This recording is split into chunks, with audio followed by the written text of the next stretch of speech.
Now listen carefully and answer questions 31 to 40. Hi everyone. Today I'm going to be talking about traditional Polynesian navigation and voyaging. Now, in case you don't know, the islands of Polynesia are in the Pacific Ocean and include Hawaii, Tahiti and Samoa. All of these islands were originally uninhabited by humans, and for many years there was a debate about where the Polynesian people had migrated from. It was once suggested that they came from the Americas. However, that debate has been settled.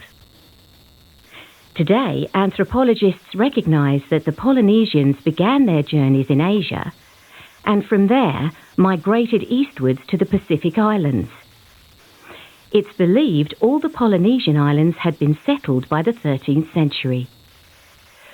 When European explorers arrived in the Pacific in the 17th and 18th centuries, they were impressed by the local canoes.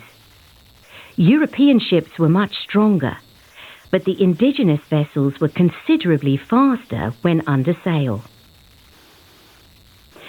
What we now know is that Polynesians sailed across open ocean, out of sight of land, long before this occurred elsewhere. And to make these voyages possible, they built remarkable ocean-going canoes. The canoes had two hulls, so are sometimes called catamarans.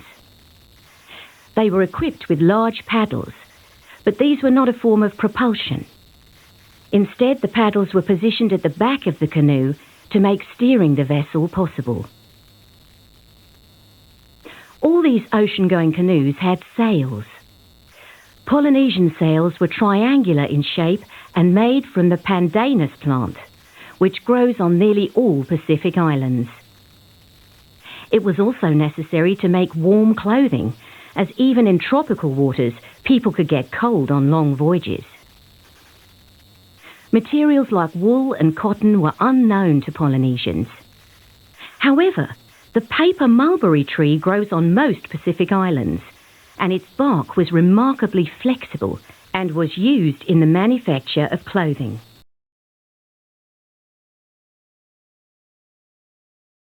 Next, we come to the issue of navigation at sea. How did Polynesians find their way once they were out of sight of land?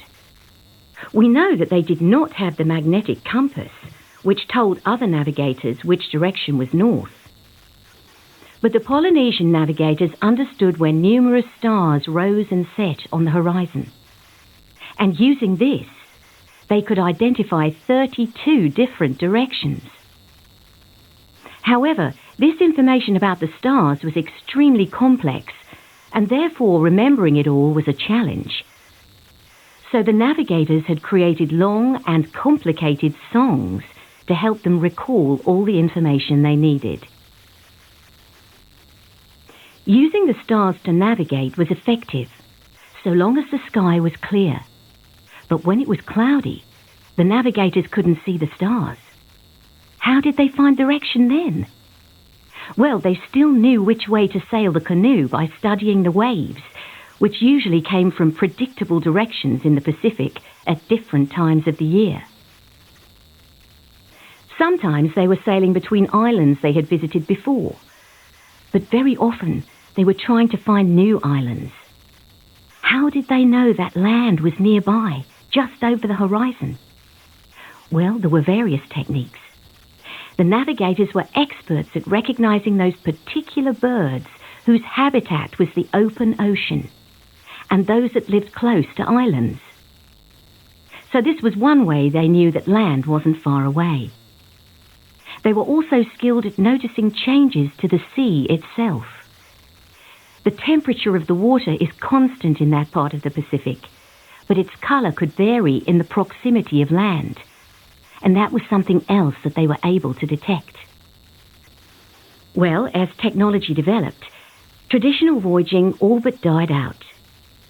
The Polynesian peoples travelled by steamship and later aeroplane like everyone else. However, in recent history, there has been renewed interest in traditional voyaging. It began in 1976 when a new canoe, named Horculea, was built as a replica of traditional Polynesian vessels.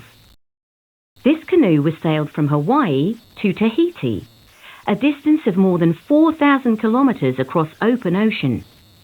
And all the navigation was done using the techniques I've outlined today. The crew did not use modern instruments on the voyage. Since then, there has been a remarkable renaissance of traditional voyaging. Numerous canoes have been built in different Polynesian countries, which have sailed to almost every part of the Pacific. And the Horculea has now completed a 3-year circumnavigation of the world.